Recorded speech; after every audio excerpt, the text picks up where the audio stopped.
حي على الفلاح.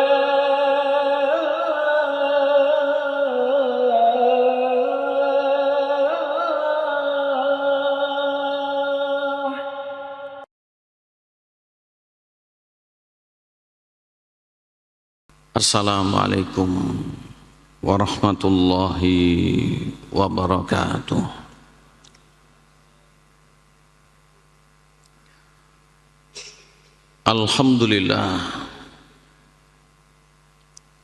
Alhamdulillahilladzi arsala rasulahu bil huda wa dinil haq liyudhhirahu 'alad dini kullih wa kafa billahi syahida. Asyhadu an la ilaha illallah wahdahu la syarikalah, syahadatan la raiba fiha, wa asyhadu anna Muhammadan abduhu wa rasuluh alladzi la nabiyya ba'da khalilihil mujtabah. Allahumma salli wa sallim wa barik ala nabiyyina Muhammadinil Mustafa Rasulillahil Karim khatamil anbiya'i wal mursalin wa ala alihi wa ashabihi wa man ihtada, amma ba'd. Wa qala Allah subhanahu wa ta'ala fi iddati ayatihi fi kitabihil karim minha ya ayyuhalladzina amanu ittaqullaha haqqa tuqatih wa la tamutunna illa wa antum muslimun. Al-ayah. Yang kami hormati, yang kami muliakan, para alim, para sepuh, beserta seluruh keluarga besar jamaah sholat subuh Masjid Al-Falah Surabaya, mudah-mudahan kita senantiasa dirahmati, diberkati, dan diberikan istiqomah oleh Allah Subhanahu wa Ta'ala. Pertama-tama, marilah senantiasa kita bersyukur dengan mengucap kalimat pujian serta sanjungan kehadirat Allah Subhanahu wa Ta'ala. Alhamdulillah alladzi bi ni'matihi tatimmus sholihat. Kita memuji kehadirat Allah karena yang baik-baik dengan nikmat Allah bisa terrealisasi. Kita juga meyakini bahwasanya apa yang ada pada diri kita berupa anugerah dan nikmat demi nikmat, tiada lain tiada bukan, adalah hanya berasal dari Allah, dan ini titipan. Serta marilah kita jalankan sesuai dengan prosedurnya Allah, karena nanti di hari kiamat kita akan ditanya. Pertanyaannya, apa yang kita miliki berasal dari mana, dan apa yang kita miliki larinya kemana, artinya digunakan untuk apa. Mudah-mudahan sebagaimana yang diajarkan oleh Nabi dalam sebuah doa, Allahumma hasibni hisabai yasira, dalam kitab Sunan disebutkan di setiap beliau setelah sholat membaca doa ini, ya Allah, hisablah hambamu ini kelak dengan hisab yang mudah. Yang ini benar-benar kita jalankan dengan banyak berdoa, banyak pula bersikap, agar kita selayaknya hamba yang betul-betul beriman dan hamba yang betul-betul yakin dengan hari pembalasan.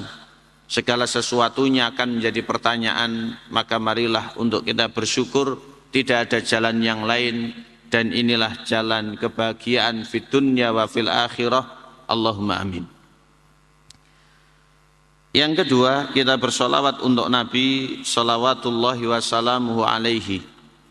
Mudah-mudahan beliau senantiasa mendapatkan yang terbaik di sisi Allah, dan kita sebagai umat yang ditinggal lama ini bisa mengenal ajaran beliau lebih dekat, bisa pula nantinya kita dibersamakan oleh Allah di akhirat dengan beliau salawatullahi wassalamu alaihi. kita harapkan syafaat beliau, kita harapkan kebersamaan dengan beliau di dalam surga. Allahumma istajib du'aana, mudah-mudahan Allah mengabulkan dengan memberikan kemudahannya untuk kita. Allahumma amin. Bapak Ibu yang berbahagia, melanjutkan rutinan kita majlisan kitab At-Tadhkirah tentang kematian, alam kubur dan hari kiamat dalam ensiklopedinya sebagaimana yang disampaikan oleh Imam Al-Qurtubi. Kita sekarang berada pada satu ancaman orang-orang yang dolim di dunia kelak bakal diadili di hari kiamat. Mereka bakal dikisos.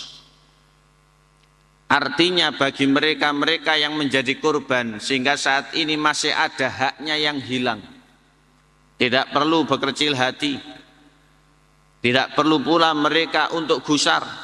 Nanti hari kiamat keadilan itu bakal ditegakkan. Makanya ketika Allah berfirman pada akhir ayat surat At-Tin, surat yang sama-sama kita ketahui dan kita hafal, alaihissallahu biahkamil hakimin. Bukankah nanti itu Allah adalah pengadil yang seadil-adilnya? Maka memang di dunia ini ketika keadilan itu masih belum bisa ditegakkan 100%, ada orang yang menjadi korban, ada orang yang haknya diambil dan hilang, ada pula orang yang diciderai, ada orang yang masih sakit hati, ada pula orang yang belum puas, bahkan ada yang disebut dengan madlum, mereka-mereka yang teraniaya. Nanti di hari kiamat keadilan itu bakal ditegakkan oleh Allah sehingga pelakunya bakal dikisos.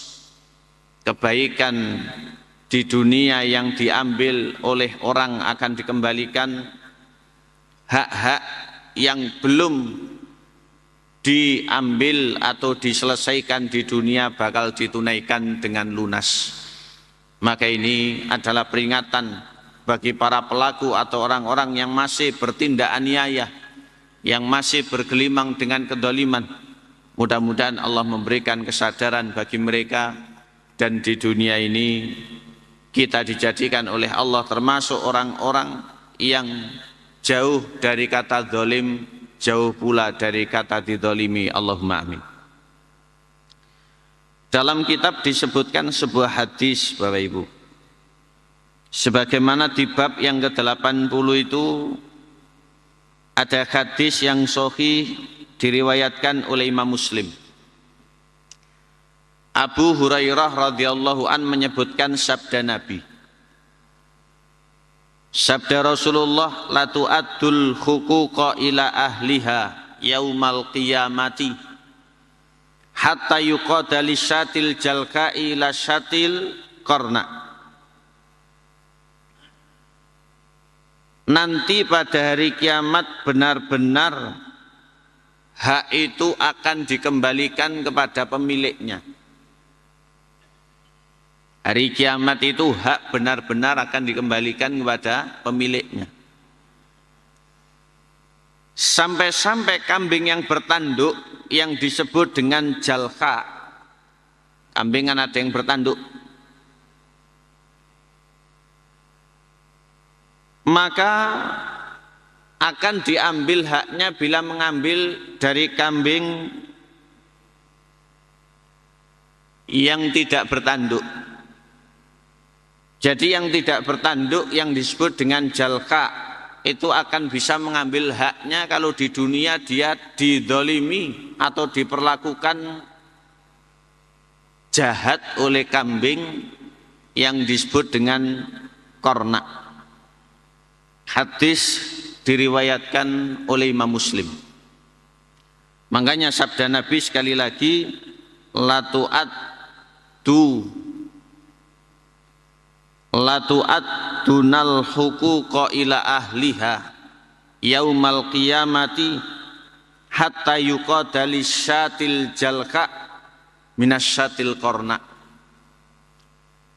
benar-benar hari kiamat hak itu akan dikembalikan kepada yang berhak untuk memilikinya. Artinya di dunia mereka-mereka yang masih teraniaya dan dirugikan, sampai-sampai kambing yang tidak bertanduk akan mengambil haknya dari kambing yang bertanduk.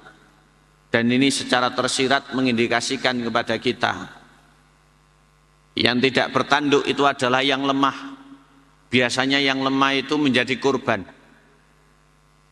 Yang bertanduk itu adalah yang kuat, dengan kekuatan materi, dengan kekuatan raga, dengan kekuatan koneksi dan yang lain sebagainya. Maka ini cenderung untuk berbuat aniaya atau merugikan yang lain. Maka marilah kita gunakan apa yang dititipkan oleh Allah berupa hal yang lebih kalau dibanding dengan yang lain, untuk betul-betul menerapkan dan menancapkan keadilan di muka bumi, agar kita tidak sampai terkena hukuman kisos pada hari kiamat, sebagaimana Nabi mewanti-wanti sampai beliau memberikan ilustrasi kambing saja yang tidak bertanduk bisa mengambil haknya dari yang bertanduk. Sabda Nabi ini disebutkan dalam hadis yang lain. Diriwayatkan oleh Imam Ahmad. Dikutip wa fi riwayatin dalam hadis yang lain berbunyi begini. Sabda Nabi, yaktasul khalqu ba'duhum min ba'din hatal jamma minal qarna wa hatta dzarrah minadz dzarrah. Artinya pada hari kiamat nanti hukum kisos atau pembalasan itu akan berlaku. Ini bagi yang di dunia belum selesai. Nanti hari kiamat akan berlaku hukum kisos. Apa bentuknya? Sampai-sampai kambing yang tidak bertanduk akan mengambil haknya dengan membalas kepada kambing yang bertanduk. Artinya yang bertanduk kalau berbuat jahat akan dikisos.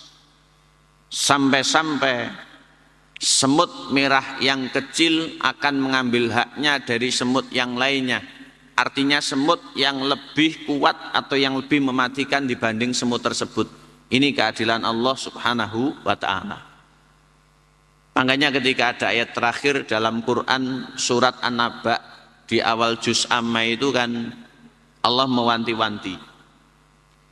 Sampai ada lafadz di penutup surat, ya laitani kuntu turoba. Aduhai kiranya saya lebih enak menjadi tanah saja. Itu kan diucapkan oleh orang kafir. Makanya Allah dawuh wa yaqulul kafiru ya laitani kuntu turoba. Disebutkan dalam tafsir-tafsir Bapak Ibu, nanti pada hari kiamat binatang itu akan diberikan keadilannya oleh Allah. Karena dalam dunia hewan atau binatang di dunia ini tidak sedikit terjadi tumpang tindih atau carut marut. Maka manusia diberikan hukum syariat oleh Allah agar tidak seperti itu. Tumpang tindih carut marutnya, kalau ayam bisa patok-patokan, kalau kambing bisa tanduk-tandukan, kalau semut bisa cokot-cokotan dan yang lain sebagainya. Makanya manusia tidak boleh seperti itu. Maka binatang nanti di hari kiamat setelah selesai urusannya karena dikisos oleh Allah, maka mereka dilebur menjadi tanah. Orang kafir itu melihat kok enak begitu saja daripada dimasukkan ke dalam neraka berat. Allah subhanahu wa ta'ala menolak itu. Makanya Allah mengawali ayat terakhir surat An-Naba surat ke-78 ayat nomor 40 niku, inna andzarnakum adzaban qoriba. Jauh-jauh hari kami selalu mengingatkan kalian wahai orang kafir bahwasanya azab dan siksa itu kian dekat. Kiamat itu pasti datang dan keadilan Allah akan benar-benar ditegakkan. Wa yauma yanzurul mar'u ma qaddamat yadah. Baru ketika masing-masing orang melihat apa yang telah diperbuat oleh dua tangannya, wa yaqulul kafiru ya laitani kuntu turaba. maka orang kafir akan berucap, aduhai kiranya lebih enak menjadi tanah saja, dan Allah tidak mengabulkannya. Iyadzan billah min syarri dzalik. Inilah penyesalan yang sesungguhnya. Mudah-mudahan kita jauh dari keadaan itu. Allahumma amin. Selanjutnya dalam kitab disebutkan, diceritakan sebuah kisah kaitannya dengan surat Al-Anbiya ayat 47. Bapak Ibu dipersani surat Al-Anbiya surat ke-21 ayat nomor 47. Nanti untuk bekal pulang ya. Silakan dilihat gadgetnya atau terjemahnya agar tidak ngantuk. A'udzu billahi minasyaitonir rajim. Allah berfirman, wa nad'ul mawazinal qista liyaumil qiyamati fala tudlamu nafsun syai'a wa in kana mithqala habbatin min khardalin ataina biha wa kafa bina khasibin. Al-Quran surat Al-Anbiya ayat 47. Artinya, wa nad'ul mawazina, kami letakkan timbangan, al-qista keadilan, liyaumil qiyamati pada hari kiamat kelak. Fala tudlamu nafsun syai'a, maka tidak ada seorang pun yang dianiaya, didolimi atau dirugikan sedikit pun, tidak ada. Wa in kana mithqala habbatin min khardalin, walaupun perbuatannya itu sangat kecil bagaikan biji sawi. Ataina biha, kami akan mendatangkannya dan akan membalasinya. Kalau baik ketemu baik, kalau buruk pun sebaliknya. Wa kafa bina hasibin, cukuplah kami yang menjadi penghisapnya. Di sini Allah Subhanahu wa taala menyebutkan wa kafa bina hasibin. Cukup kami yang menjadi penghisapnya. Allah tidak melibatkan siapapun. Karena kalau manusia terlibat di akhirat dengan hisab ini berbahaya. Di dunia saja banyak manusia yang tidak kuat dengan godaan, dengan iming-iming tertentu dalam memutuskan keadilan bisa berat sebelah. Di akhirat tidak dilibatkan karena mereka yang akan diadili oleh Allah Subhanahu wa ta'ala. Ayat ini dulu pernah dibaca oleh Nabi kaitannya dengan kisah. Dalam hadis yang disebutkan oleh Imam Muslim disampaikan Bapak Ibu. Kemudian ditambahkan oleh Imam Tirmidzi dan juga imam-imam yang lain. Satu hari Rasul itu didatangi oleh seorang sahabat yang ceritanya sahabat ini punya 2 budak. Maka budak itu ceritanya melakukan perbuatan yang jahat dengan mengkhianati atau merugikan tuannya. Maka tuannya akhirnya menghukum. Namun sahabat yang menghukum itu, yaitu pemilik budak, itu hatinya ketar-ketir. Apakah hukuman saya ini sudah tepat atau belum? Jangan-jangan nanti begitu. Akhirnya sowan kepada Nabi, kemudian matur, ya Rasulullah, saya punya budak. Budak saya itu mengkhianati saya sehingga saya hukum. Bagaimana statusnya nanti di hari kiamat? Maka Rasulullah menyebutkan satu wejangan yang ini menjadi peringatan bagi seluruh umatnya. Pesan Rasul itu sederhana tapi sangat mengkhawatirkan. Kalau hukumanmu lebih berat berarti kerugianmu, kalau perbuatannya lebih berat berarti kerugiannya. Akhirnya sahabat ini khawatir dengan hati yang grogi, ndredeg begitu, kemudian matur kepada Rasulullah. Ketika matur, Rasulullah malah membawakan ayat 47 Al-Quran surat Al-Anbiya tadi. wa nadhul mawazinal qista liyaumil qiyamati fala tutlamu nafsun syai'a wa in kana mithqala habbatin min khardalin ataina biha wa kafa bina khasibin. Sahabat Nabi itu paham betul ayat ini seperti apa arti dan maksudnya, sehingga akhirnya malah tambah gemetar seakan-akan meh semaput.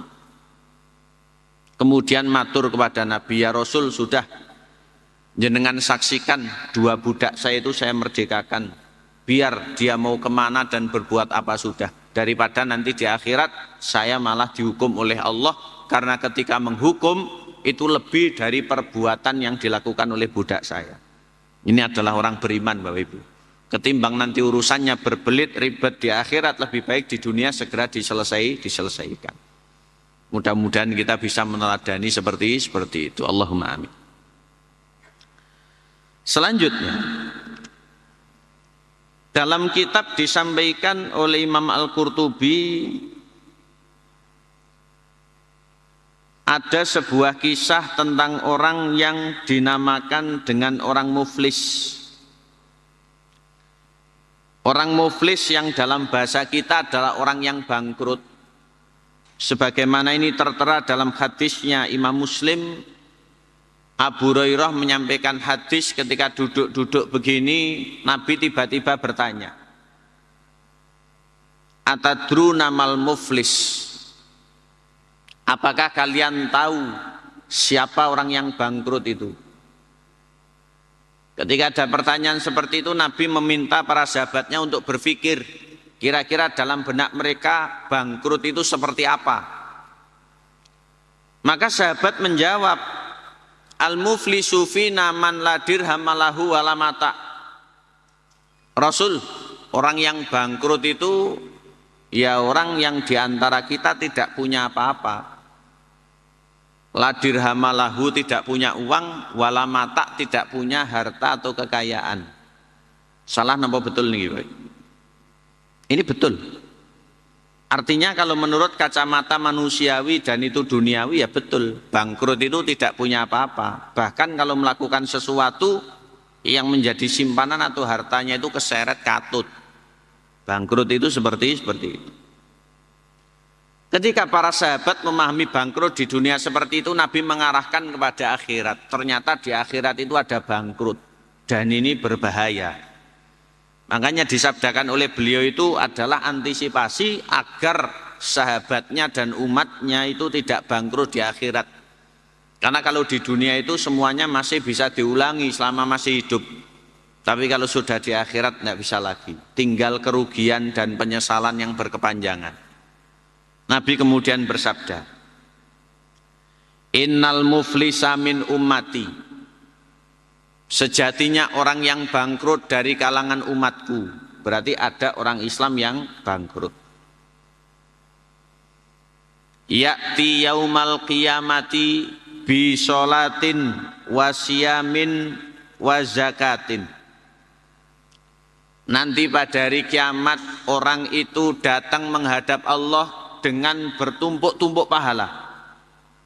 Ada pahala sholat, ada pula pahala puasa, ada pula pahala zakat, dan banyak pahala. Ini mewakili dari amal ibadah, amal soleh. Namun waqad ya'ti ay wa ya'ti qad syatama hadza. Hari kiamat itu datang menghadap Allah dengan membawa beban. Dulu pernah qad syatama hadza, menghina orang. Setelah itu disebutkan oleh Nabi wa qadzafa hadza, juga menuduh orang baik-baik dituduh berbuat zina atau berlaku keji. Wa akala malah hadza, juga pernah memakan harta orang lain dengan cara yang salah. Wa safaka dama hadza, bahkan juga menumpahkan darah, pernah membunuh. Wa daraba hadza, juga pernah mencederai orang lain. Jadi berbagai macam perbuatannya yang disebut kedoliman tadi itu menjadi bebannya di hari kiamat menghadap Allah. Walaupun orang ini pahalanya banyak. Dan itu dari umatnya Nabi. Selanjutnya bagaimana Nabi bersabda? Fayu'ta hadza min hasanatihi wa hadza min hasanatihi. Para kurban tadi itu berdatangan memohon keadilan kepada Allah. Dikisos akhirnya orang itu. Diadili oleh Allah dengan diambil kebaikannya setaraf dengan perbuatan dolimnya. Ini diberikan kepada si A yang dulu pernah dihina. Ini diberikan kepada si B yang dulu pernah difitnah dan dituduh. Dan seterusnya dan seterusnya. Makanya kalau ada orang berbuat jahat jangan dongaken. Kalau sadar alhamdulillah, kalau belum mudah-mudahan mendapatkan kesadaran. Karena kalau itu dibawa kepada Allah di hari kiamat akan menjadi kerugian. Umat Islam jangan sampai seperti itu. Selanjutnya Nabi bersabda, fa in faniyat hasanatuhu qablan yuqdama alaihi. Ketika kebaikannya berupa nilai amal ibadah itu sudah habis karena diberikan kepada para kurban. Sedangkan yang menjadi kurbannya masih terus berdatangan. Maka ukhidha min khotoyahum faturikat alaihi.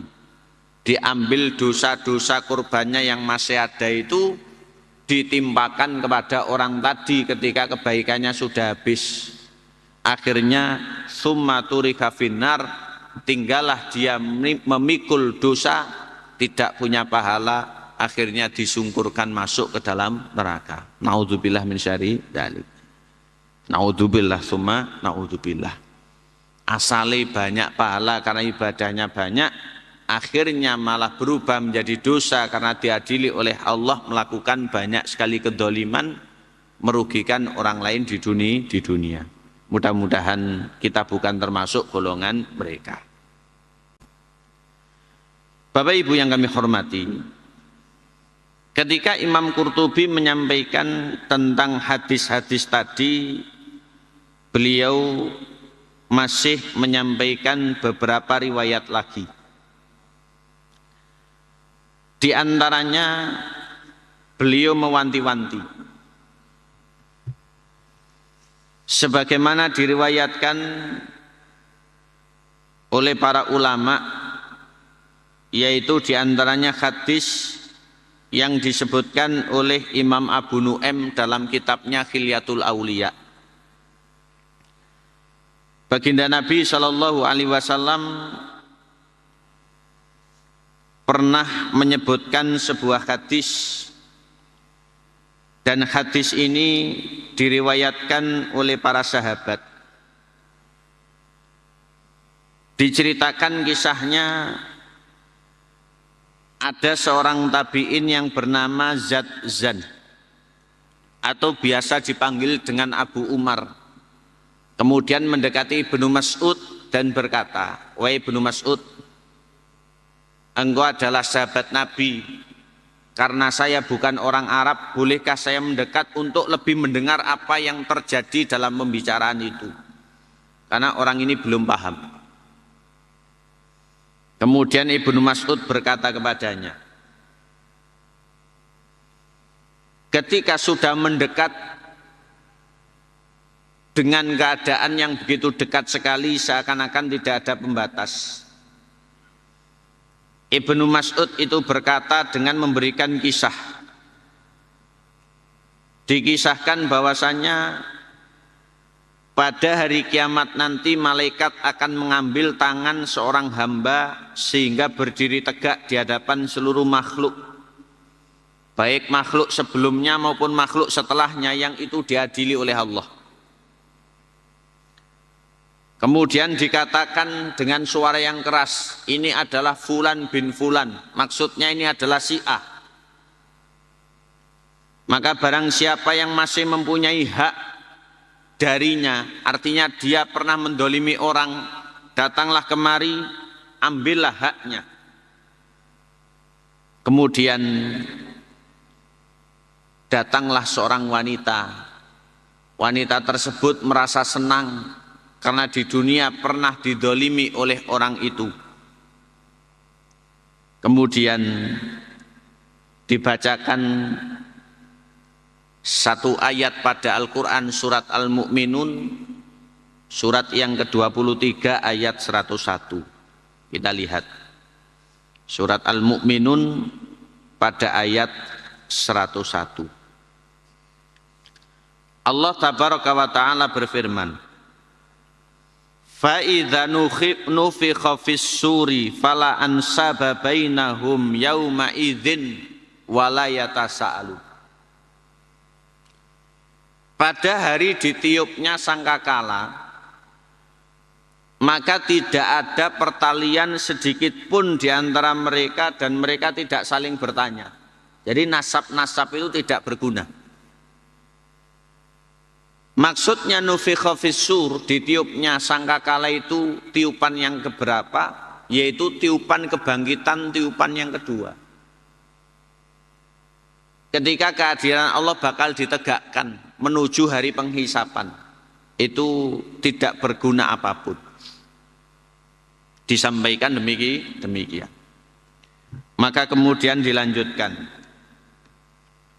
Allah kemudian berfirman, wahai para hambaku, berikanlah hak mereka, termasuk orang tersebut yang tangannya digandeng oleh malaikat, diperintah oleh Allah berikan hak mereka. Kemudian orang itu berkata, wahai Tuhanku, wahai Allah, dunia sudah tidak ada, dulu yang saya ambil ini sudah tidak ada. Pernah mengambil duit, duitnya tidak ada saat ini. Pernah mengambil barang, barangnya pun tidak ada saat ini. Terus bagaimana ini? Allah subhanahu wa ta'ala berkata, malam para malaikat diperintah ambil kebaikannya, berikan kepada kurban atau orang yang pernah diambil haknya tersebut. Dikisos di hadapan Allah subhanahu wa ta'ala. Kalau kebaikannya sudah habis dan kurbannya masih berdatangan, ganti diberikan dosa kurbannya. Iya dan bila min syari dzalik. Maka dari itu kisos di hari kiamat itu betul-betul nyata. Maka barang siapa yang percaya kepada Allah, percaya kepada hari kiamat, dia akan terus berbuat baik dengan menjaga apa yang bisa dijaga. Makanya kalau kita lihat dalam sabda Nabi yang beriringan, dalam hadisnya Imam Bukhari Muslim itu serius Bapak Ibu. Man kana yu'minu billahi wal yaumil akhir falyakul khairan aw liyasmut. Orang kalau betul-betul beriman kepada Allah dan percaya hari kiamat harus ngomong yang baik, kalau tidak diam saja. Demikian pula diberikan sabda yang semisal dengan perintah fal yukrim jarahu, memuliakan tetangganya, fal yukrim dhaifahu, memuliakan tamunya, fala yu'dhi jarahu, jangan mengganggu tetangganya. Karena dengan berbuat baik menjadi pahala, berbuat jahat itu menjadi petaka. Nanti akan dikisos, diadili di hadapan Allah subhanahu wa ta'ala. Sebagai penutup majelis pagi hari yang berbahagia ini, ada satu kisah yang dalam riwayatnya Imam Bukhari, kata Imam Qurtubi, Imam Bukhari itu menyebutkan pernah dalam satu perjalanan itu lamanya sampai 1 bulan hanya untuk mencari hadis. Hadis yang dimaksud itu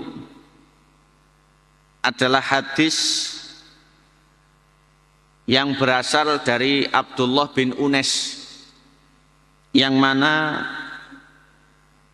Jabir bin Abdillah untuk mendengar riwayat ini, kata Imam Bukhari yang meriwayatkan dari Jabir, mendatangi Abdullah bin Unes yang jaraknya itu sampai 1 bulan.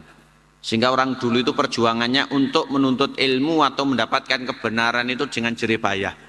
Lelek saniki kan tinggal buka internet. Kalau ada aplikasi, ada Maktabah Syamilah.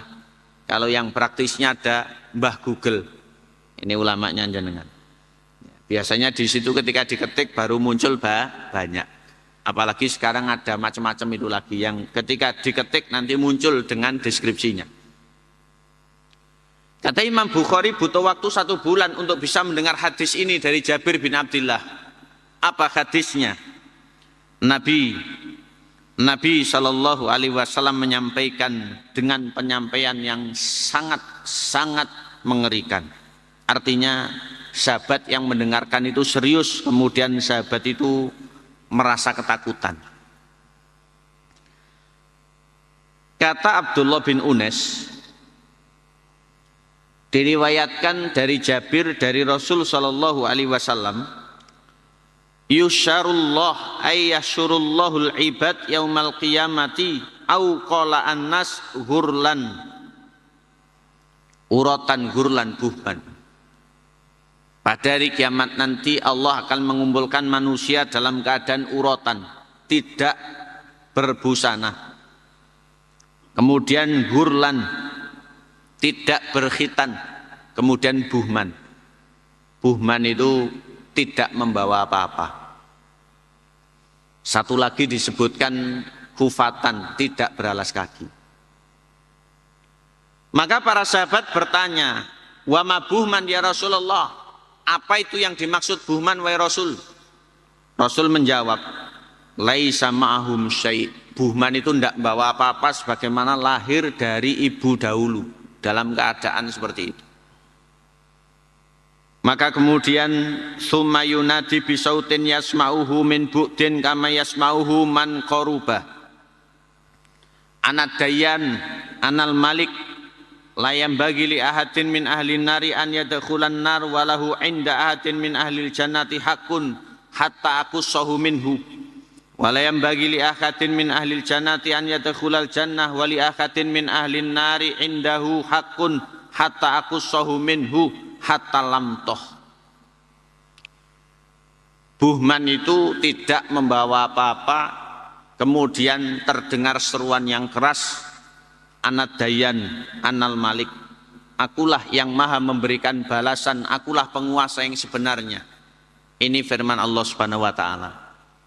Maka jangan masuk surga orang ahli surga kalau masih punya dosa kepada ahli neraka walaupun 1 tamparan. Demikian pula ahli neraka tidak bisa masuk ke neraka kalau masih punya hak dari ahli surga. Maka kemudian para sahabat bertanya, wa kaifa wa inna mana'tillaha azza wa jalla uratan ghurlan buhman ya Rasul, bagaimana bisa menyelesaikan itu padahal menghadap Allah dalam keadaan begitu tadi, tidak berbusana, tidak pula bersunat, tidak pula beralas kaki, bahkan tidak membawa apa-apa. Rasulullah menjawab, bil hasanati wassayiat, taruhannya adalah kebaikan dan keburukannya. Artinya kebaikan bisa diambil dari pelaku diberikan kepada kurban setaraf dengan perbuatannya, dan keburukan bisa ditimpakan kepada pelaku bila mana pelakunya sudah tidak punya kebaikan sehingga dosanya kurban diambil setaraf dengan salah pelakunya. Allahumma salimna wal muslimin. Mudah-mudahan Allah menyelamatkan kita dengan kita terus berhati-hati dalam setiap berkata, bertindak maupun bertingkah di dunia yang mudah-mudahan senantiasa sesuai dengan harapan kita semuanya, yaitu tidak keluar dari jalur maupun ruang lingkup agama. Mudah-mudahan kelak kita sebagaimana yang Nabi berdoa mengajarkan kepada kita, Allahumma hasibni hisaba yasira, dihisab oleh Allah dalam hisab yang mudah, dalam hisab yang ringan, dalam hisab yang cepat, karena innallaha sari'ul hisab, Allah Subhanahu wa taala maha cepat hisabnya. Demikian yang bisa kita ngaji pada kesempatan subuh hari ini. Mudah-mudahan menjadi wawasan sekaligus kebaikan, dan mudah-mudahan menjadi pencerahan dan sekaligus introspeksi, karena kita akan berganti tahun secara Masehi 2025. Dengan itu kita perlu refleksi, apa yang sudah baik kita tingkatkan, yang belum mari untuk kita ganti dengan yang lebih baik. Karena sebagaimana disampaikan oleh Ibnu Mas'ud, demikian pula oleh Hasan Al-Basri, orang yang lebih baik dari sebelumnya adalah orang yang beruntung, yang sama orang yang merugi, dan yang lebih buruk itu orang yang celaka. Iya dan billah min syarri dzalik. Mari kita akhirkan majelis kita dengan baca doa majelis. Wallahul muwaffiq ila aqwamit thoriq. Subhanakallahumma bihamdika asyhadu alla ilaha illa anta astaghfiruka wa atubu ilaik. Wallahu taala alam bisawab wa akhiru da'watina. Assalamualaikum warahmatullahi wabarakatuh.